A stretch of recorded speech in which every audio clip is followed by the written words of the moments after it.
¿Ahora me Hola, escuchan? ahora sí, ¿cómo estás? Bien, lo más bien. Bueno, muchas gracias por recibirnos. Queremos saber qué está pasando con la gente en sus casas y los buscadores. ¿Seguimos interesados por el tema del coronavirus o ha bajado un poquito? ¿Qué es lo que dicen las páginas de tendencias y vos como experta que estás siempre ahí al filo viendo qué es lo que está pasando? Sí, a ver, interesados seguimos estando. Sigue siendo un tema que genera muchísimas búsquedas. Si uno hace un análisis de los últimos 12 meses, no hay duda que es el tema en Uruguay que más interés generó. Lo que sí viene pasando es que está empezando a decaer o ha decaído el interés de la gente. Se produce un fenómeno que en otros países lo están estudiando y se da con otras cosas que se llama fatiga informativa y es que la gente empieza a interesarse por consumir información sobre otros temas. Bien, hay una gráfica de Analytics, de Google Analytics, que quizá podemos ver Sí, allí en pantalla. ¿Qué es lo que dice sobre las fechas? ¿Cuándo fue que aumentó el interés y cuándo va bajando? el pico máximo se dio entre el 13 y el 14 de marzo. Ahí si ven, en el pico se ve claramente, hay un pico pronunciadísimo de interés entre el 13 y el 14 de marzo, que es un momento, si recuerdan, que donde empezamos a aumentar las medidas de distanciamiento social. Sí. Ahí se empieza a dar, o sea, ahí se da el pico más pronunciado de interés sobre el tema. La gente busca coronavirus y palabras asociadas con ese concepto, como por ejemplo muertes por coronavirus, coronavirus y China, qué pasa en Italia, Claro. también porque en Uruguay hay mucha gente que se tiene familia en Italia y en España.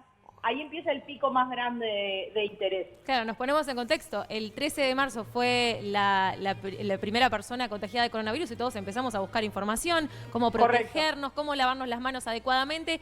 Luego, por lo que me decís, se empieza a sobresaturar de información y ya baja el interés. Bueno, ¿qué pasa en esta semana? ¿Cuáles fueron las frases, las palabras o las situaciones más buscadas en Google según esta página que hace estudios analíticos sobre el tema? ¿Qué pasó esta semana en Uruguay?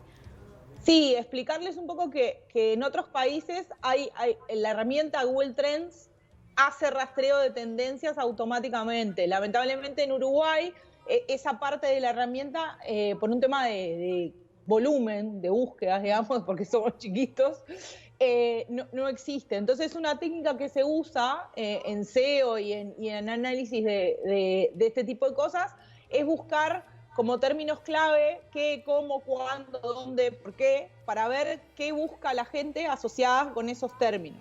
Allí estamos Entonces, si viendo que tú... decía, ¿qué es grabar el capital? ¿Eso buscaron en nuestro país? Correcto. Sí, claro. Esto es la última semana. Bien. Los datos que estábamos viendo antes eran los últimos 90 días. Estos son en la última semana. ¿Qué es grabar el capital? Tuvo un pico del 3.450%, y como es claro, eso se da a partir de la conferencia de prensa en la que Lacalle Pou habló sobre este tema y explicó su posición acerca de que él no estaba de acuerdo con grabar el capital, al menos no en esta etapa del combate del coronavirus. Bien, o sea que estas conferencias despiertan ciertos intereses que quizá antes los uruguayos Claro. no teníamos. ¿Cuál fue la segunda? Que hablaba de un granjero. Bueno, lo otro que hay mucho, esto se ve durante todo el año, una parte de este fenómeno, el otro es típico de este momento.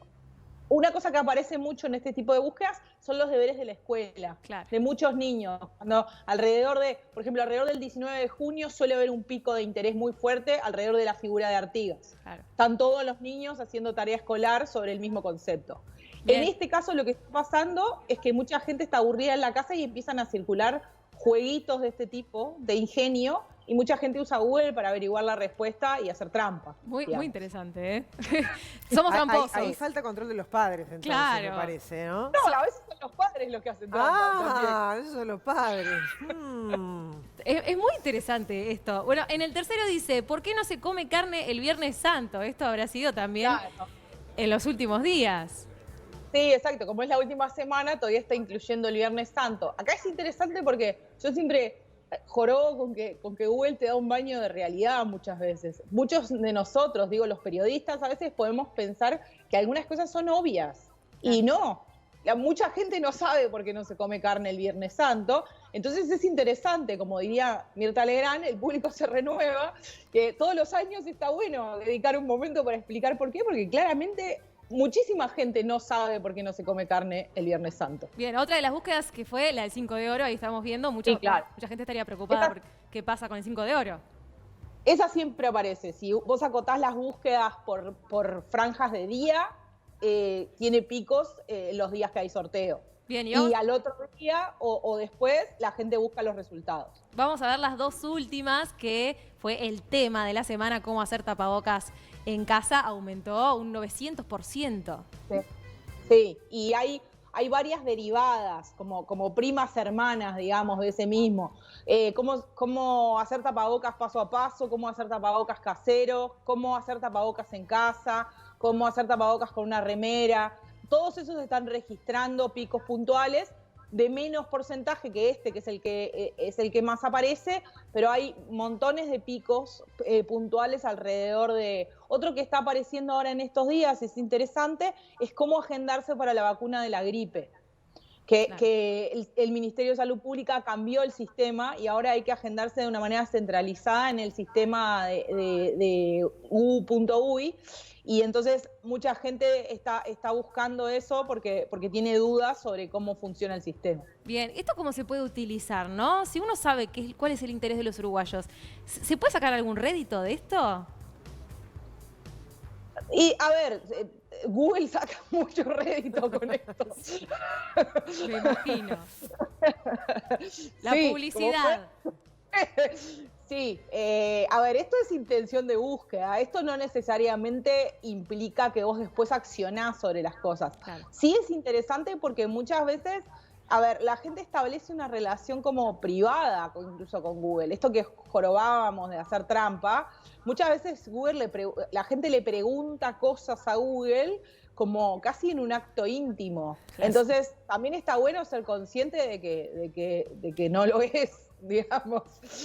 Bien, Ana Laura, antes de cerrar, está muy divertida esta charla. Yo quiero saber qué emojis, qué caritas, qué emoticones se están usando en los últimos días, ¿no? Con todo este despertar del coronavirus, ¿ha cambiado la utilización de los emojis en los chats? Vamos a ver una gráfica por allí. ¿Qué nos dice? Sí, cambió. Hay un sitio que se dedica, es como la custodia de los emojis, se llama Emojipedia, emojipedia.org, tiene un blog y hacen investigaciones en torno a los emojis. Ellos, por ejemplo, lo que dicen es que los emojis permiten ver un poco algunas cosas cruzadas entre idiomas, porque de hecho ahora hicieron un estudio de 50.000 tweets sobre el coronavirus en muchísimos idiomas distintos, buscando cuáles son los emojis más usados. Si se ve ahí en ese gráfico que veíamos, esos son los emojis que registraron mayores grados de crecimiento en el último mes y medio. De hecho, por ejemplo, el simbolito de virus, claro. Yo sinceramente no recordaba haberlo usado nunca. Creo que yo no lo usé nunca en mi vida. Es el y más ahora usado. Lo mucho. Pero la muestra Sí. para sacar esos números, ¿de dónde sale? ¿Es una muestra regional? ¿Es una muestra...? Ellos construyen una muestra representativa en función de una serie de variables. Está explicado, o sea, en el sitio de Emojipedia está explicada la metodología de construcción. Perfecto. Lo suelen hacer para un montón de cosas. Ahora tomaron para este tema, pero lo hacen con otros temas. No, o sea, es interesante en este caso por el volumen y por el impacto a nivel mundial que está teniendo el tema. Claro, el otro emojis que no se usaban, que ahora aparecieron. El de la digamos, el tapabocas, no sé si alguna de ustedes lo usaba en otros contextos, pero yo nunca había usado el emoji del tapabocas. Sí, ahora sí. Usado, ¿no? Ana Laura, ahora estamos usando, sí. Sí, muy interesante. Te agradecemos por esta charla, por haberte tomado el tiempo. Esperamos volver a contactarnos para hablar de estos temas de contenidos digitales, así que te agradecemos por el ratito con Buen Día. Te mandamos un beso. Un beso grande. Está bueno.